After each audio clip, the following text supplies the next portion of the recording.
Welcome back to another edition of Sound the Sirens. I'm your host, Thomas Orness, and today I'm joined with my dad as usual. He's watching the Lions games, as David is probably going to advance on to the championship game, just like Purdy is. They're up 2 scores, right? Yeah, 31-17 in the fourth. So we're going to have David Montgomery versus Brock Purdy next weekend, which will be a lot of fun. Yeah, we could have 4 Cyclones and one Cyclone on each team if it works out right today. Yeah, so I think we have a good shot of having a Cyclone in the Super Bowl, at least one of them. Oh, if not right. 2 of them. Yeah. I think Well, I mean, we're guaranteed one, right? I mean, Ravens. I mean, Brock yeah. and Lions, so we're guaranteed at least one. Yeah, I think Ravens versus the 49ers is the thing I think will probably be most likely to happen. And Yeah. seeing Kohler and Purdy in the Super Bowl is going to be pretty. It's just surreal, isn't Yeah, it? I mean, 'cause they had they played with each other so many years, 4 straight years of not missing a snap. I think Kohler had some injury problems, but Purdy for the most part was injury free at Iowa State, which Yeah. I don't think we are thankful enough for that because right. Wait, wasn't he hurt one year though? I mean, they kind of kept it under wraps. I think it was like sophomore year where we didn't. That was his sophomore year where it was like he handed the keys. He had Deshaunte Jones and Hakeem Butler left and Dave Montgomery left. So yeah, he early on the year that was a Louisiana Monroe game where he had like 7 touchdowns or 6 touchdowns. Like that was when he ran around more. And but as the year went on in his sophomore year, he didn't throw the ball or run the ball as much. But yeah, he didn't play very good like the most of the game yesterday. But when it showed when the final drive, like when it mattered, like can't ask for more. Yeah, right. I mean, when the game was on the line, he really, and I don't know, you didn't see the clip of Christian McCaffrey talking about him, but he goes, at some point, when he does this over and over again, it's kind of expected, so it shouldn't be a surprise to anybody. But Yeah. I think he was struggling with that wet ball. Yeah. I mean, if you saw the first series, he had a glove on. And he was wiping off in mid play, and like, man, it's tough because he doesn't have obviously a shout out to Michael. He's talking about maybe his hands are that would be a problem with his hands. That's when the really big problem. But other than that, how many times does it rain in San Francisco? So right, you won't have many times like that in the playoffs. But he survived. You won a playoff game. He has won more playoff games than Michael Vick and countless other superstar quarterbacks that are highly regarded. So it's just it was just even Kittle dropped a pass in that last drive. And he wasn't going to do it again either. He was so mad. He was so mad at himself. And in the same day, obviously before that game was the TCU Iowa State. We won top 20 road win without Lipsy in the starting lineup. Man, Buccaneers just scored 31-23. Can't say enough that what Curtis Jones did filling in for Lipsy. Oh, Curtis Jones played lights out. Yeah, I mean and just overall defense. I mean, we just made TCU look silly there for a while. I mean, the finish with 27 turnovers. I mean, most since 1999. Yeah, the thing we only won by 1. That's crazy. Right. Well, I mean, they hit a 3 at garbage time, and we missed 2. We missed 2 front ends at the end, which shouldn't happen. I mean, we should have. If we walk away from that game with a 6-point win or 7-point win, we're not even really talking about it too much. And I mean, Curtis Jones' free throws at the end of the game were huge, massive. Just shows right there because they threw up a desperation 3 that traveled, and switches it. And man, a lot of bettors are probably mad at that one because, man, always the last shot where there's 4 points and they hit a 3. I'm so man, there's a lot of people just probably throwing stuff. Oh right, because of the betting thing, but yeah, no, right, exactly. I don't know what the spread was. I have no idea. But yeah, I thought Jamie Dixon was going to grind. He grinds his teeth so much. I mean, he sticks his lower chin out and just clenches his teeth so much. He's going to break a tooth yesterday. I wonder how many steps he gets in a game. Oh my gosh, he just paces back and forth, and he sits down for 3 seconds, gets back up. But he's hell of a coach. Yeah, he is. I mean, that's his alma mater, right? I mean, he came from Pitt. Yeah.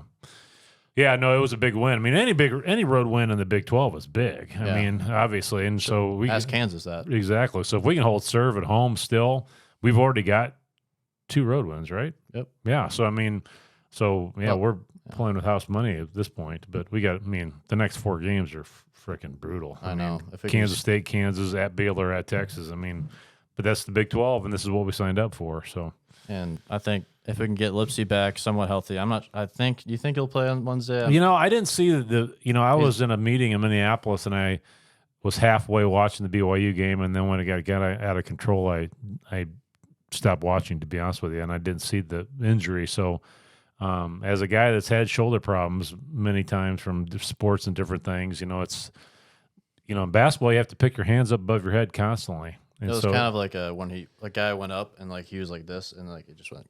Yeah, so I mean, if he sprained, it was his left shoulder. Left shoulder. Yeah, so I mean that helps. I mean, it's not a shooting shoulder, which helps because he's been such a good shooter this year. And man, we got to Wednesday. I mean, that's going to give him a full week off.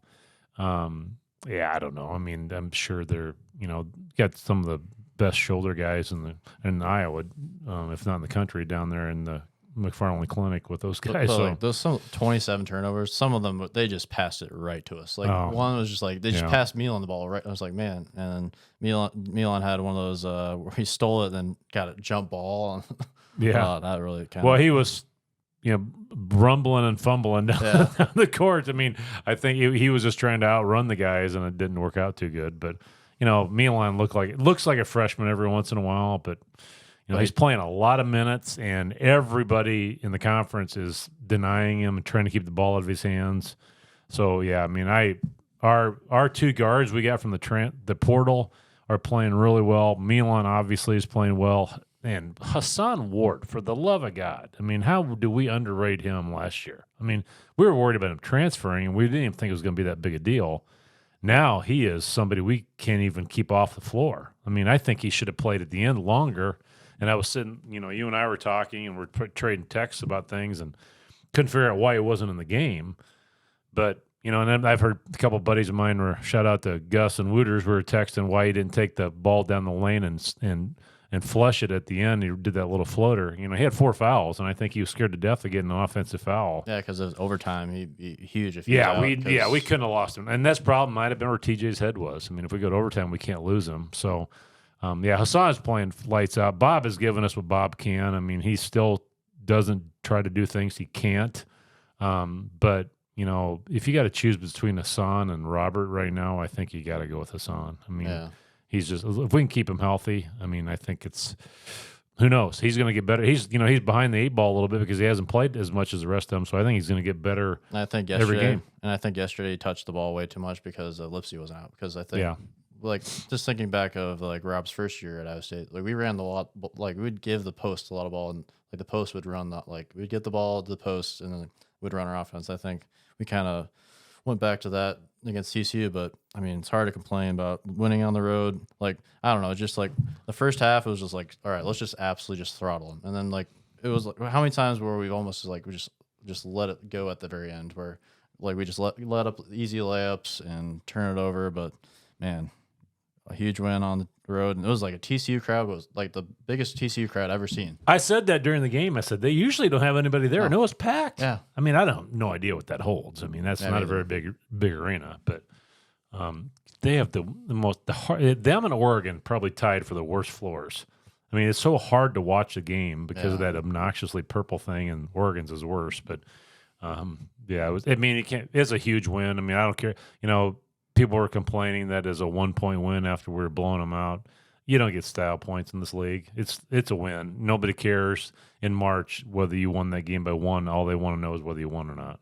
Yeah, and Kansas losing at UCF and then at West Virginia. Probably I don't know if like UCF keeps beating teams. Yeah, so I'm not I haven't watched a second. I'll be completely honest. I've not watched 1 second of them play. Yeah, I watched a little bit, but not much. I mean, but I've never I just assumed they were kind of like a throwaway team that like they're not add on team and man. Because I was thinking more of Cincinnati was going to be kind of that like low like underdog team that wins, but I don't know. Did you see the Rodney Terry? Yeah, I was going to say the Texas thing. Yeah. Boy, I've got some friends. I was at a meeting, their national meeting for my job, and I've got a lot of friends, the basketball connections. One guy, Brian Walters, is a buddy of mine, lives in Chicago. He's good friends with Thad Matta. So he's been around basketball his whole life. Another friend of mine, Scott Fitch from New York, was Omaha's USA basketball coach. I talk a lot of basketball with these guys. Another guy's a friend of Billy Donovan. So we talk a lot of basketball when we're out there, and they all said, you just can't do that. You can't rip on another team's kids in regardless of what they're doing. In the handshaking line in front of the other coach, right after the game, right after, on the floor. I mean, after you lost, that's just a no. I mean, you might want to say something under your breath. You can do that, but man, it was so obvious. And then he stayed on it on the post game show. I mean, or the press conference. It was just. It's like, so now everybody's doubling down. That's going to be horns down constantly. They treat the horns down thing like it's a religious symbol. Yeah. Like they treated that seriously. It's like a Confederate flag. I mean, it's like you're doing something that's so offensive. Yeah.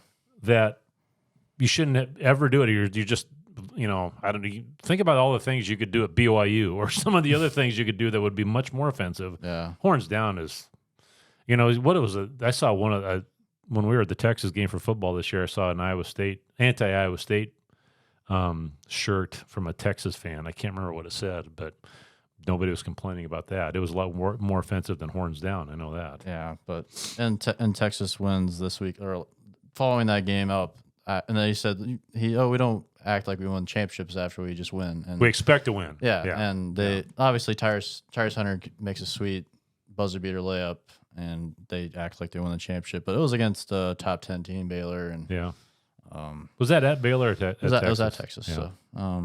So we just have a really tough man, every time I just look through our conference, like, man, this is going to be juggernaut. That's going to be tough. Like, if we just need to defend Hilton. Like, that is just number one. If we don't win another road game the rest of the way out, and we defend Hilton, we're sitting pretty good. Yeah, which I think this shows, like, against TCU, like, we can, like, I don't know why, but when you go to the road games, like, as an Iowa State fan, you just, like, back in the day, like, we would, like, there was no, like, we would never win. No, Johnny Orr was I love Johnny Orr. He was we're not probably talking about this kind of stuff. We're not talking about Tinsley or Pfizer or any of those guys without Johnny Orr, because they're the ones that, if you listen to our podcast with Eric Heft, I mean, it basically says that. But when we had a road game with Johnny, there was no chance. I mean, we just knew that we probably weren't going to win. I mean, we rarely won on the road. But like Tim Floyd changed it. Yeah, my thinking is that now is like when it's a road game, I am still expecting to win, just as as Hilton. Yeah, and that's completely changed. Yeah, I mean, it started with Tim Floyd. I remember when we started winning road games with Tim Floyd. It was such a strange thing because we just weren't used to winning on the road. And so, I mean, the way we guard, everybody talks about defense travel. That's no doubt about that. We can guard anybody anywhere. And you think that's just style play, and like Tim Sure. Floyd's more. I think Tim Floyd's very similar to TJ's style. Yep. I think you're taking Tim Floyd, and Larry Eustachy's defense and trying to combine it with Fred Hoiberg's offense. I mean, that's you said that a couple months ago, and I think that's exactly what we're trying to pull off here, and it's working so far. So if we can just I don't know, there's a part of me that thinks if we can just sit Lipsy one more game or two, or not sit one more game, I think just have Hilton. Like, if we can do that on the road, imagine those 27 turnovers if it was in Hilton. Like, it would be absolutely crazy. Like, those lob dunks, and they don't come back. They don't come back if it's at Hilton. And like Ward, like that tip, like it was a missed three, tip dunk. Like, and that was I don't know if you've seen the replay. That ball was a long ways away from the rim when he got it. Yeah, I mean, it wasn't like it was on the rim. It was 2 feet off of the rim, and he hammered it back. That was an awesome play. I've like rewatched and like I edited the game three times over, and like they didn't replay that dunk. No, it's like, man, that was one of the best plays. I think didn't they once? I think they replayed it once. Things were just going. Yeah, so shout fast. out to Thomas's YouTube channel. I mean, if you ever want to watch a game with no commercials, Thomas takes the time to go through and edit the thing, and I think it turns the full game into about an hour. Yeah, if I remember right. When I don't know, depends on the effort of like the game on. Like, sometimes I'm just like, I'll just like, because sometimes like there's like a lot of lingering time where they just like talk and just like chop it up to make it more, because like rewatching games, like having to go through the fast forward the ads is just annoying. Yeah. And I don't know. And like there's so many other fan like sites where they post games and do the same thing, and I was like, man, no one does it for Iowa State, might as well do it. Yeah, you don't do it on Sound the Sirens YouTube. It's on your personal one. It says Thomas Orness. Yeah. Yep, so if you want to watch us on YouTube or watch Thomas things, Thomas is on Thomas Orness at the YouTube one, and then we have a Sound the Sirens one too. Yep. So you can see our little studio we got here. We've got our ode to Brock Purdy behind us today.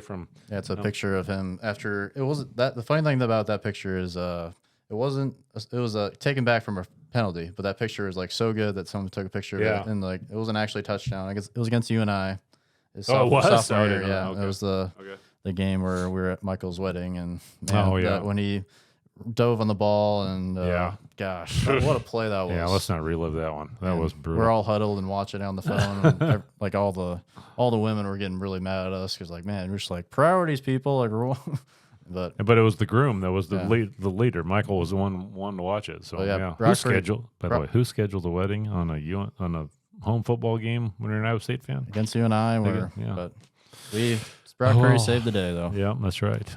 And man. So we got the next 4 games: Kansas State, Kansas, Baylor, at Texas. What is unsatisfactory, satisfactory, or knock it out of the park for you? In my brain, I think we should go 4-0. Really? Like unacceptable if we don't win 2 against sweep Kansas and Hilton, like defend Hilton. Like I don't know, the Texas game. I feel like every time we've gone there the last I don't know, I guess we haven't won there since Bryce John Jones, I think, if I recall right. Talking about Baylor, at Baylor. Do we play at Texas? We play at Baylor, at Texas. At Texas. And at Baylor we won last year, we've had very much success versus Baylor last year. That really kind of turned the season around, honestly. Yeah. And they'll probably I'll hang that one a loss, and let's just say, I don't know. I want that Texas win at Texas so bad. Baker Mayfield throws a pick with 1:33 left. Game is over. And so it's the last time we have to turn on the Longhorn Network or figure out how the hell to watch it. It's the last I'm so sick of that. So at least the BYU Network is part of ESPN Plus. That's true. So the halftime at BYU, I had some friends that were saying, this is like the BYU Network. I said, well, it is. And I don't know if it's just because I hate Texas, but I think their BYU Network is 10 times better than what the Longhorn Network trying to pulls out. It'd still be pretty easy not to like BYU though. Yeah, because they're so nice. Well, I know. I mean, their crowd is brutal. They've got 40-year-olds playing. But I don't know. In my brain, the segment they did on Jack Trice is about me. So much that's true. Yeah. Good graces of them, because man, what other school has done that for nobody? Yeah, it's crazy. So yeah, BYU, the atmosphere, and it's just it's always tensious, and you can Melvin flipping off the crowd. Always 30 minutes goes by, and then people start throwing punches, or not throwing punches, but shoving people. It happened the same time 10 years ago in the DeAndre Kane when he poked the guy's eyes out, and which happened to Trey King on Saturday on TCU, which, man, that looked like it hurt. Which I think that would have been a flagrant if it would have had a better angle on it, which it just didn't have a good camera angle. Talking about Bob, you want to get a fish hook? No, it was Trey King got poked. Oh, yeah. All right. Which those two things, Robert Jones gets bled out, he's bleeding all over the place, and then that happens, man. Tour post, I don't know. It's just that kind of led the door open that Omaha could play some more minutes yesterday too. And yeah, he gave us some. He played 6 minutes, got 4 points, played really well. Yeah. It'd be nice if he put it together all of a sudden. Because the talent's there. It's just I think that his mind is just going 1,000 miles per hour. I think he's just trying, in his mind, just don't mess up, he's just not just he's just so used to being the best player on the court that it's just not calculating with him. But I think Cyclone Nation and everyone just needs to be patient, and even the announcers, he makes one good play and he's bashing him. Just gosh, can we just let him be an 18-year-old kid? If it was if it was Kansas, they didn't do that to Check Diallo. Check Diallo's a 5-star recruit, right? On the Well, he. The guy that coached him that I was talking to this week, said, he's just so used to being able to rely on his athleticism, and now he can't completely. And so just from the basketball coach and me watching him, he doesn't move his feet near as well as DeMarion does. DeMarion has figured out how to move his feet, and Omaha is doing a lot of reaching still, and I think that's probably one of the biggest issues is that he just has a lot of bad habits to break. Well, if you recall back when Matt Thomas was a freshman, he was kind of the same way, where he had a different playing style in high school, and it was all around. Yeah, Matt around Thomas him. didn't light it up first first season. When he was done, he was one of our best defenders and was a pro for a while. So I think if Omaha can, obviously games change with NIL and all that, but all signs point to him just staying at Iowa State and just continue to develop. And I think if just imagine the time Robert Jones has been here, I think Omaha I'm not the best Robert Jones' development, but I think we've gotten everything out of Robert Jones. Oh, I think we've gotten very minimal. Like obviously, we've gotten very minimal out of Omaha, but the ceiling is really high. Yeah, and I think Trey King, Trey King only didn't, like we debated in one podcast, he only played one semester last year. So he's finally, his playing time, every game goes by, he seems like he's getting better too. Yeah. He has his moments where he doesn't look very, very good, but those are very few. I think he's playing really well, and we've maxed out on Bob. He's given us everything he can. He's a lot better than he was 2 years ago. There's no doubt about that. If he didn't come back, we would be kind of just lost a little bit. Well, especially when Hassan went down too. Yeah. I don't know. It'll be, Milan is going to have his ups and downs because he is a freshman, and we're asking a lot of a freshman as far as minutes go. I think Omaha is going to have to contribute a little bit, especially if we get in foul trouble. But Demarion Watson is playing lights out right now. He had a stretch about 2 minutes or 3 minutes at the end of the game yesterday where he looked fantastic. And like a clutching rebound and that swat that he came out of nowhere. That Dustin Hogue swat yep. to end the game.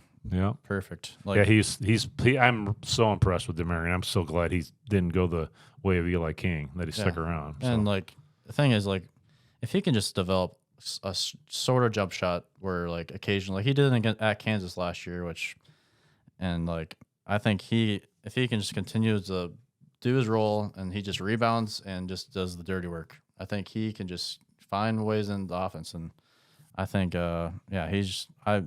that's a player where I hope he can be 2 more years and see him as a senior. I think he could be in the starting lineup and being like a Will Clyburn light, not like obviously Will Clyburn is crazy good on offense. Yeah, he doesn't have the handles Will Clyburn did. That's true. Yeah, Will Clyburn can handle. And the thing the ball. is, those with those fringe one and done play players, sometimes in your brain you forget how damn good they were. Right. Will Clyburn was freaking good. Yeah. If we can get maybe more like a Chris Babb, Chris Babb would hit clutch. He would hit him consistently sometimes, but he was very streaky. But if Watson can be kind of streaky, it'd be awesome. He has to be a threat. Yeah. He has to be honest. Right. Yeah. If he can get one every other game, then he's at least a threat. Boy, and I tell you what, talking about Taman a little while ago, I said at the end of before the season started or the end of the year last year, Taman did not shoot the 3 very well in high school, and he didn't shoot the ball very well last year. And I was saying, I'd be shocked if he could turn into a 40% 3-point shooter because it just doesn't. And he's almost there, and that he has completely changed the shot. You can tell when he goes back to his old shot, it doesn't look very good. But when he's got his mechanics are different. If you go back and look at last year versus this year, he's really worked on his mechanics. And when they leave him open, if he's in a standstill 3, he is deadly right now. I'm not sure, he's to the point where he can come off a screen and hit that shot because that's a much more difficult shot than a standstill, like a kick out from a post player. Yeah. But man, he has obviously put in the work and he's worked on his body. He looks like a flipping wrestler. Looks like he could be wrestling with the wrestling team every once in a while. He's jumping out of the gym and the behind the back passes, Gilbert versus Houston. My God, that was so cool. Yeah. It's but at the same time, how much confidence you have to have in yourself for the pass? Because that could have been so the timing and man, that was so cool. And just beating Houston and who's their coach again? Kelvin Sampson. Kelvin Sampson, you can tell that, I don't know if he has a kind of a gripe against Iowa State, but in the press conference, he's just kind of we pissed it down the leg. Was that more us than not them? But well, he's not. He was a big fan and I would say friend of Larry Eustace. And he even brought up the Eustace years during his press conference. And I think he probably has a little bit of a grudge against the way Larry was treated, to be totally honest with you. I think he that's I don't know. I'm just reading body language and listening to what he says that that was kind of the way I took it, or he was just plain pissed at his players and he doesn't like Iowa State and he wasn't going to give us any credit. He is old school, yelling at the players. I'm just that is different.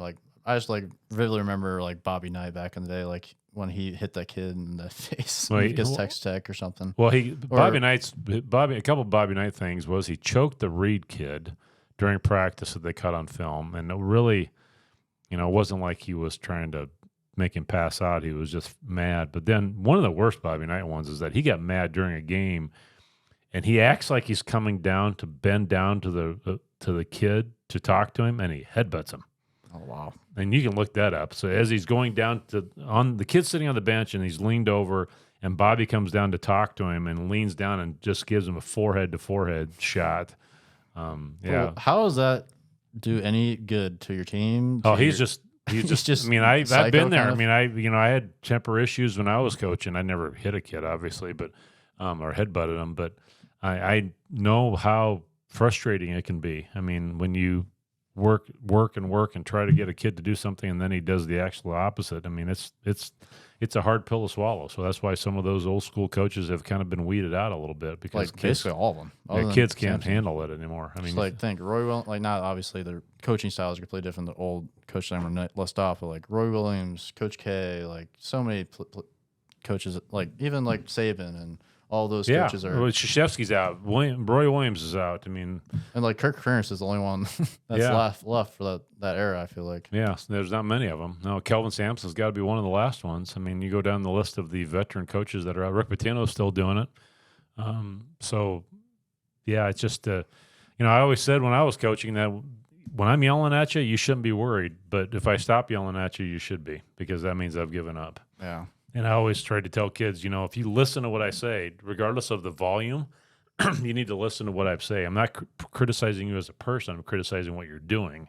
And nowadays, I mean, I haven't coached for 10 years now or whatever it is. I mean, it's a lot worse. I mean, it's just a different mentality dealing with kids. I don't know. I have never been to one of TJ's practices, but you never see him berate a kid in public. And I think that's why kids like playing for him, to be honest with you. I mean, so I don't know. It's going to be we got a fun couple months ahead of us, but man, you can't fight a day off. We got Texas Tech leading the flipping conference for crying out loud. Did you say that it's supposed to rainy? Supposed to be freezing rain Wednesday night, possibly. Yeah. Can we get a break on the games to Hilton? Well, it's warmed up finally. I mean, but now we got a couple days it could possibly rain, but it's still around 30 degrees. So.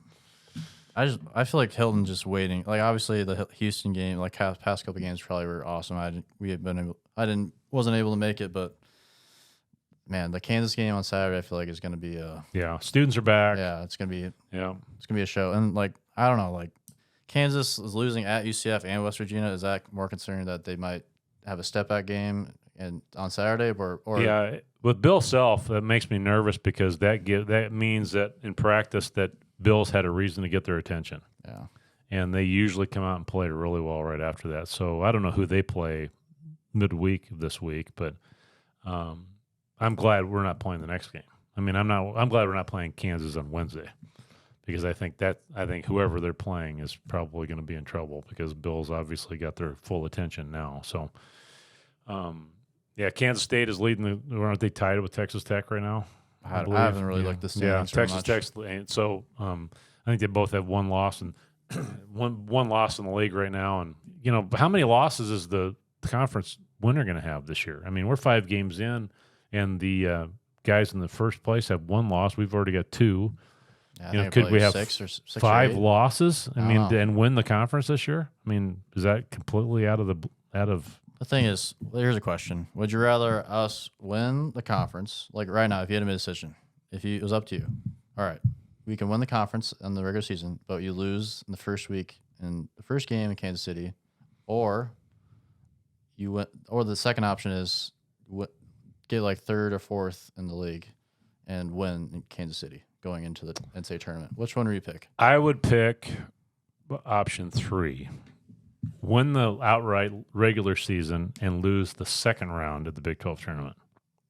Because I think when you go down and lose your first round, it's kind of a kick in the teeth a little bit.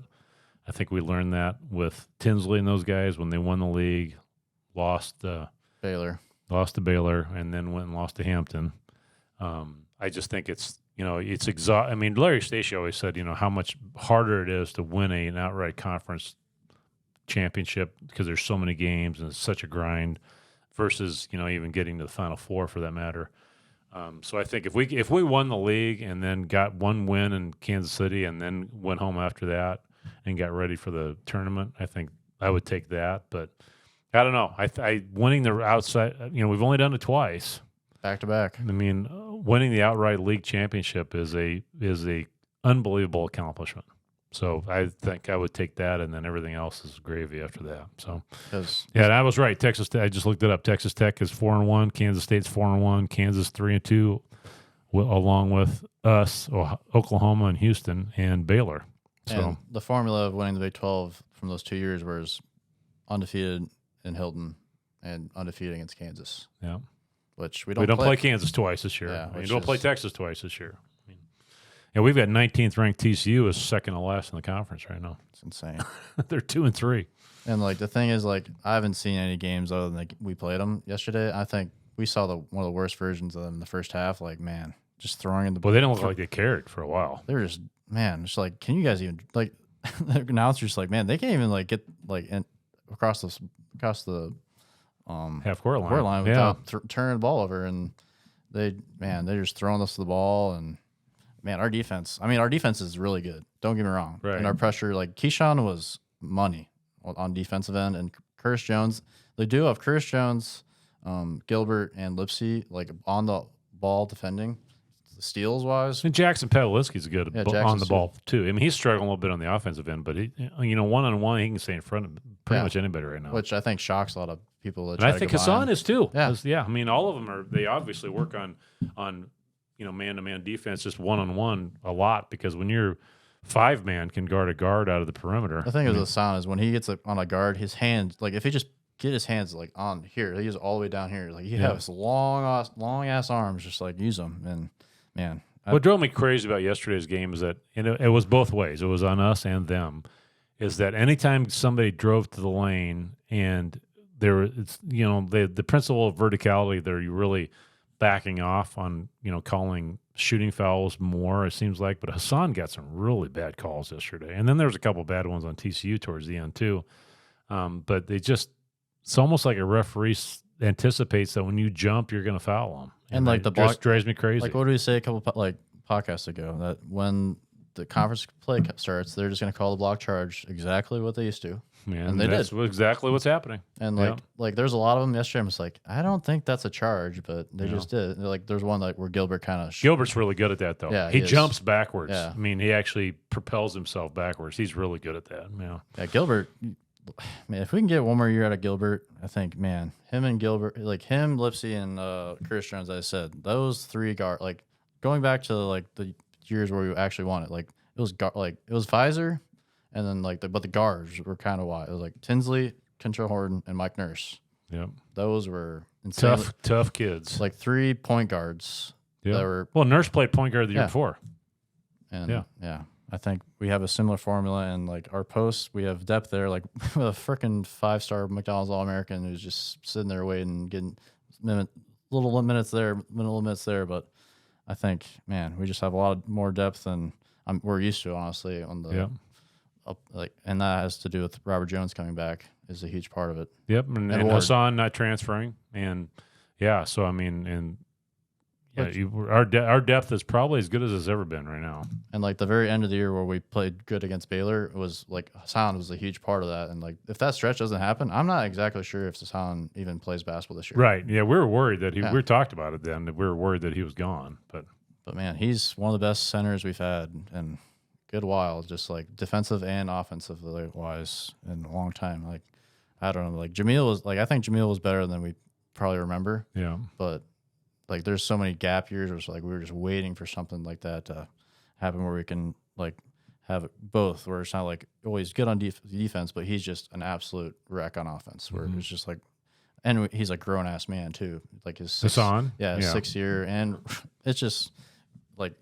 I think what excites me about this team is we're older and we have great young talent, which really rarely ever happens in Iowa State. That's a formula to win a March, because if Keyshawn can play just like he did yesterday, and Jones, we could easily make the Elite 8 or Sweet 16. Yeah, well, I mean that 3-guard lineup is pretty darn good. Yes, I mean, and then you got Jackson coming in and sparing people a little bit. If Jackson does anything positive. Right. Yeah. He just has to come in and not turn it over. Yeah. And guard his guy and not turn it over. That's a big ask for a kid that came out of his freshman year as a freshman of the year in his league.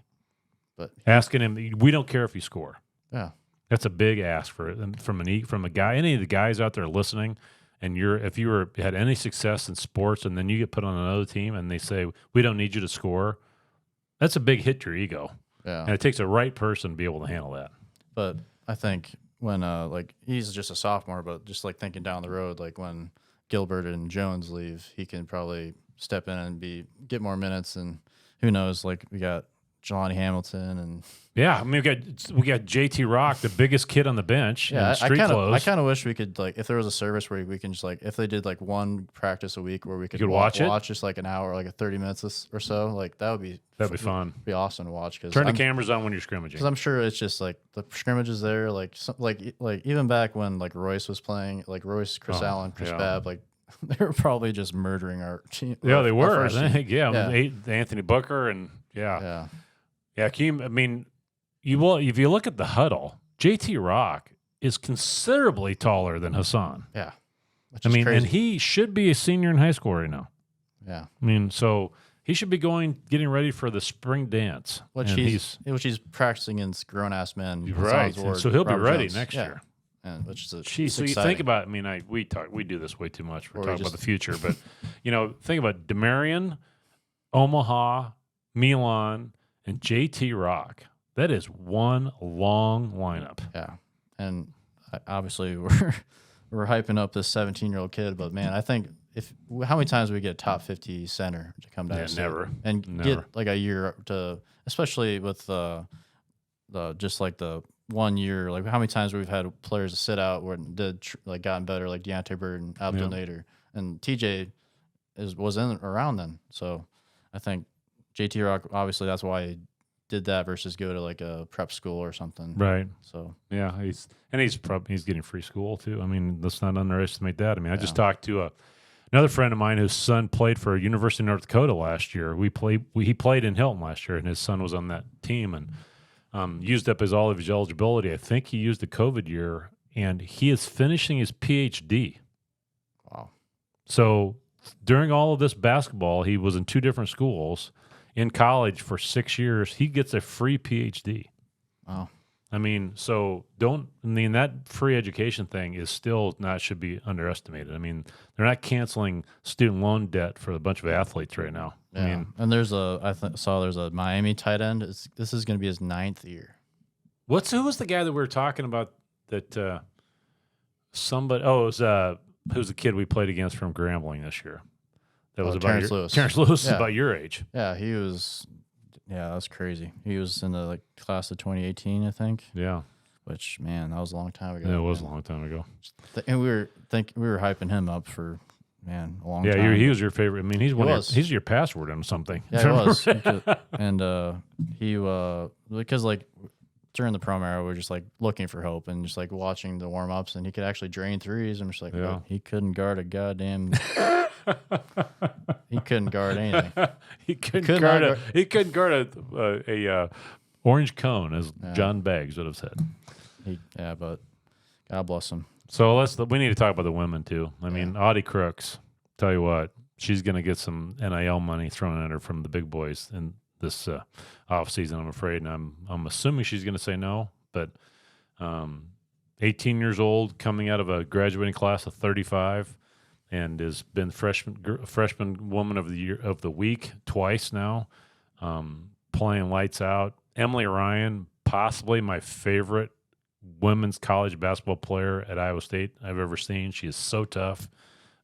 She's just if she played against Iowa, we win. She's just a different person, just different mentality. If she simply plays against Iowa, we win that game. Yeah, at home. Well, Finley is an old school guy. He'll get on the girls. I think he's got a rule that you just don't cry. I mean, that's just the way it is. But she can take it and just tries to get better and understands. I mean, I remember last year when when Lexi left and the other girl that's sitting on the bench for Baylor, and then the other girl that's sitting on the bench for Iowa. I think Emily had enough, and she just put a Twitter post that ride or die. And she's I just love watching her play. I mean, she's so tough. She can't weigh more than $130. But she's watching Billy Finley run out after we beat Baylor. Yeah, gosh, Bill Finley where would Iowa State women's basketball be without Billy Finley? Yeah, he is just, where he started to where we're at now. I mean, talk about paying your dues and reaping the benefits. I mean, I keep coming back that if we had Lexi Donarski still right now, I mean, we would be there's a lot of top what if. 10. No matter what if game for the Iowa State women, like it's like. But that freshman group is really good. The amount of times Caitlin Clark drove to Ames, Iowa to go to AU, right next to the practice facility, and but she's a Dowling girl too. I mean, she probably had some ties. It doesn't matter. I mean, Caitlin Clark has changed women's basketball. Hell, there was a prime time women's game on today. Storm the court. On a Sunday. Never seen that before. Somebody, and how can you, Caitlin Clark flopped.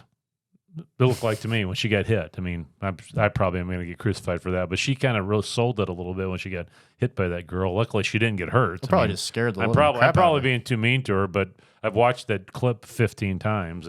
But I've always thought about that when like Iowa State stormed the court, and like I watched like the opposing like players, like I was like, that is like you're pissed off, like you just lost a heated game, like that is like it's like a. To put those players in that situation, I feel like that's like there's some negatives to storm the court, but that's one where it's like, because like I've like saw one where like West Virginia player shoved one of our fans, but it's like, what are you gonna do? Like, well, the person I think that ran into her today was on her phone, trying to film it. It was a woman, thank God, that ran into her, because if it would have been a 6'5" guy, he might have or like ran her over. Ohio State. And I'm just giving her crap because she's a Hawkeye that she flopped. I mean, obviously that nobody should be running on the court running into another player. I mean, so she's getting back to that. I mean, she's changed women's college basketball, and it's got everybody engaged. I mean, I'm probably more engaged with our women's team now than I have been at this point in the year, a lot of years. I think Audie has a lot to do with it too. I mean, her dad was a Fort Dodge person, and I got a chance to be around Audie a little bit when she was in high school, and so she's a smile that'll light up a room, but then she'll tear your head off during a game. So if you haven't a chance to watch the women yet, and you've got a subscription to ESPN Plus, you can watch them anytime. Go to Hilton, watch them online if they're on the road games. I put up the women's game against Baylor too. No, cool. Page, so. Yeah, it's been a lot of fun. So it makes the winter, when we had 15 below last week, it sure makes the winter a lot easier when we have a couple good basketball teams to watch. Just think about how much more entertainment we have to watch. We have so many NFL Iowa State players. We have a great program going, both Iowa State and men's, women's, and which always hasn't, very rarely ever happens at once. And seeing David go, like the Lions, like fans are going like absolutely crazy because like they haven't won a road or playoff games in like over 30 years or whatever, and it's just, man. Just wish they'd given the ball to David. Had him on DraftKings to get him to score a touchdown today. And they give it to this Reynolds guy. Had one carry the whole flipping game. That's why I shouldn't bet. Yeah, you told me not to bet, and I stopped a long time ago. But well, I don't bet. I bet $5, so I'm not betting the breakfast money. Yeah. We also got a transfer this week, right, from Army, looks like. Based on his hype tape, I think I'm pretty stoked about it because, I mean, every hype tape's awesome, but he looks like a good like third, fourth receiver where keep Higgins and Noel not keep out the pressure. If he can get anything, like I'm thinking for him like a Matthew Eden type. Oh, sure. Yeah. Come in, just catch the ball when it's thrown to you. Matthew Eden was freaking solid. He was a brick too, and he was so strong. And I think that's what I want to see in him, because if a consistent receiver can just get the ball, because Rocco, like I don't think we give Rocco enough credit, because I think he's going to be crazy good next year alongside with Sama, and which Eli Sanders transferred he decided he's going to Mexico, which being from Albuquerque, that's kind of cool. Yeah. And but anyways, and I posted on when he put it on Twitter. I said red or green, and you don't get that joke or that reference unless you've lived in New Mexico, because the big choice down there is whether you eat red or green chili, and somebody got it on Twitter. But I'm happy for him. I'm glad he got a landing spot somewhere, because some kids don't. I mean, Cartavius went to North Carolina, Charlotte, I think, and then Eli went to New Mexico. So, which I think they'll probably start and play, win more snaps, because like they probably saw the writing on the wall that we have an Army All-American running back freshman coming in next year too, and Sama is going to be the lead guy, and it's just like I don't know, like during this transfer portal stages, I was always worried, like, and like whenever our young players play good, like throughout the season, I'm just like, man, who's gonna leave? But none of them have left so far, which I think is no. I mean, it's been darn exciting. Very few that have landed in a big time spot. I mean, Power 5 and succeeded, and because New Mexico's borderline Power 5 anymore. I mean, with the Pac-12 blowing up, and I was talking to somebody that is from Oregon last week. That's a big Oregon State fan, and they really were hoping they'd end up in the Big 12 because they just thought it was a fit with being a land grant school like Kansas State, Oklahoma State, us, and I agreed with them 100%. But this when they renegotiate the TV thing, I think it's going to change. I don't know, considerably. If we would have gotten Oregon, I wish we would have somehow gotten Oregon State because I just feel so bad because we could have been easily been in that position. Yeah, no doubt, multiple times. Yeah. And we just luck of the draw. We just did, and man, because they're really like very similar to us. Like obviously we have, I don't know, we have a pretty darn good basketball program and wrestling program, but I don't know much about Oregon State. But just like seeing them lose, like they're probably not gonna play Oregon ever again, or very rarely. And like why would Oregon play them? Because it's gonna be Oregon State's Super Bowl. Yeah, and I don't know, it's just rough. It's a weird time in college athletics, and I'm just glad Iowa State's on the other side. Because we could easily not have been.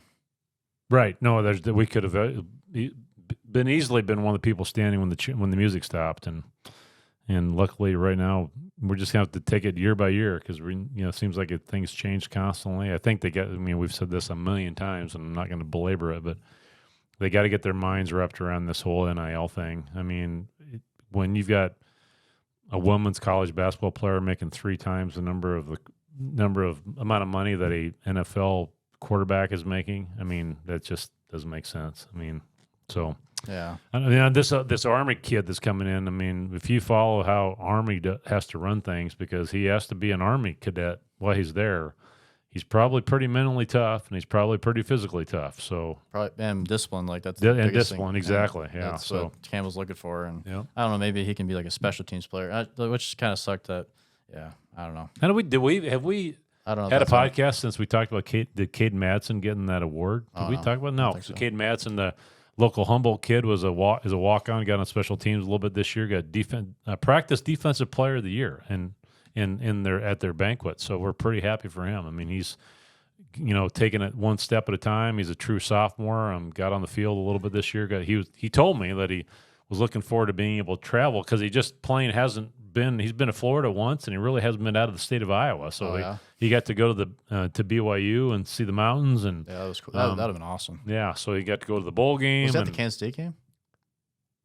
Yeah, he was. He did the snow. Yeah, he was in the Snow Angel. He did Snow Angels on their social media. Yeah, I remember that. Man, what a time! Well, that game is probably one of the most rewatchable Iowa State games ever. It's like Eric Heff said, the game was drunk. Yeah, I'm like, just like. For some, like when I went to that game, I was like, we already lost Kertavius and Eli that day. I'm just like, if we can just like make it a game somehow. It was like, but man, we just came out, Sama, it's crazy touchdown, just like Brees. Crazy. Yep. Which, if we need to beat Kansas State at home. We haven't done that with a crowd. We beat them in the pandemic with no crowd. We just need to beat them with a crowd. We haven't done that in so freaking long. Should have beat them last year. I guess we did, and Purdy came back, Mike Rose, that crazy game, but. We should have beat him last year. Yeah. But Anthony Johnson, like, punched the ball out of the 1 yard line. That was like crazy good play. Remember that? Yeah. Against Kansas State. Yeah, so then Anthony Johnson and Brock got to hug after the game. I thought there was no mention of that on TV because we care a lot more about Iowa State than the national media does. But you could see it in the background that he got a chance to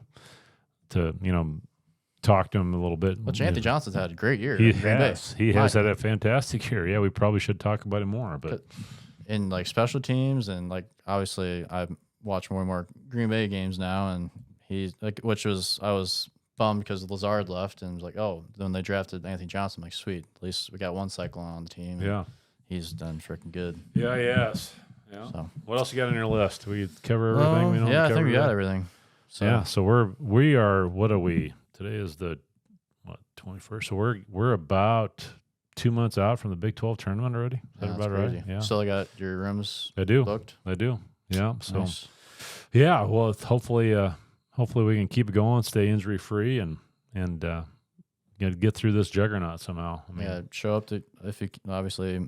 Hopefully the weather is Yeah, okay hope on the weather Wednesday, and straightens out, just yeah. have a packed Hilton, and it's nothing better than a packed Hilton. Yep. And when we're in the race for the Big 12, and we have exciting basketball, we have young talent, we have the coach that's going to be here hopefully for the next 15 to 20 years, and it's just I don't know, it's just an exciting time to be a Cyclone, and Yeah. like watching Purdy in the playoffs, like it's just like God, I get physically exhausted.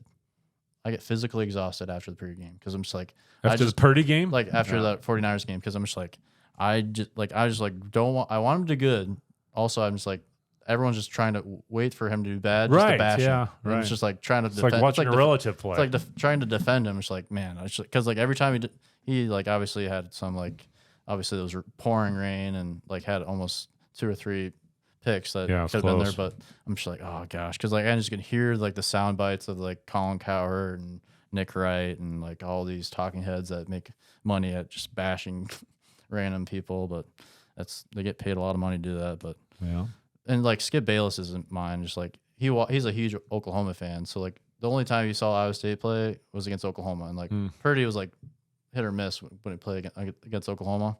And obviously Purdy, like when he was at Iowa State, he didn't have like Kittle, like he had Kohler, but in like those like high level talent or better than Purdy, where he can just rely on them. But because he had to scramble and like I just think of like the Big 12 championship game where it was kind of like the Jordan Love thing yesterday, where it was just like, man, you didn't have to like gamble that much, but like man, he was going for it. But yeah, Baker did something similar a little while ago. I mean, and like it was just really nice to see Purdy do a championship level drive and finish the drive. Yep. Because like we wanted that against like that was why when DeShante Jones, like the Detrone Young, where they ran into each other against Iowa, like that's why it hurt so much, because we thought Purdy was going to do that, Right. just drive it down and win it for us. And finally seeing that, it was very satisfying. And seeing like a lot of talking heads give him praise and just like, I don't know what you got, like everything you guys bashing on, like the whole like the game like prior, like he just proved you wrong right there. Like he just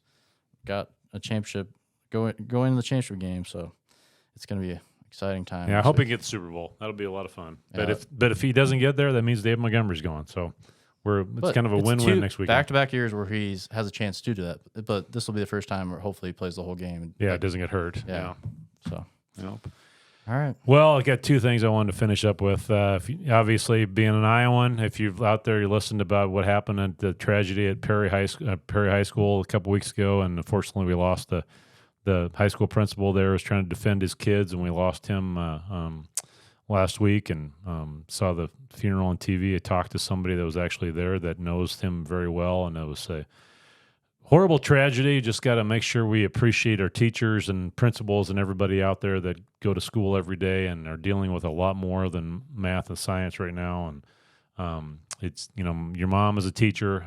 I deal with schools every day, and it's hard to take when you watch. I remember where I was at when Columbine happened, and that was kind of the beginning of this whole thing. And it's too bad that we're having to deal with it, but just appreciate your teachers a little more and give them a break and understand that they're doing everything they can, and sometimes they got to do even more than that. And this is the first time that I remember a principal coming out and trying to stop a kid and that happening. So it was a horrible tragedy. So we're thinking about you guys down in Perry.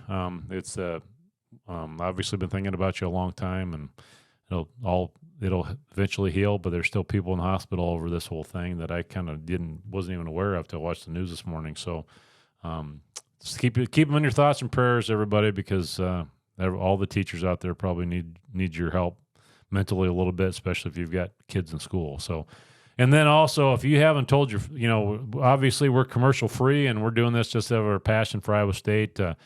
We'd sure like to grow the number of listeners every week, and we've never said this before, but all we ask is you find a couple friends that are Cyclone fans and ask them if they've ever listened to Sound the Sirens and give us a chance. And if they want a shirt, there's still at soundthesirens.com, but don't even need to do that. Just give us a listen and give us Thomas a follow on Sound the Sirens on Twitter and Instagram and all the other places, and help us enjoy we'll enjoy this ride with you for the next couple of months through basketball season. All right. Sounds good. All right. Go Cyclones. Go Cyclones.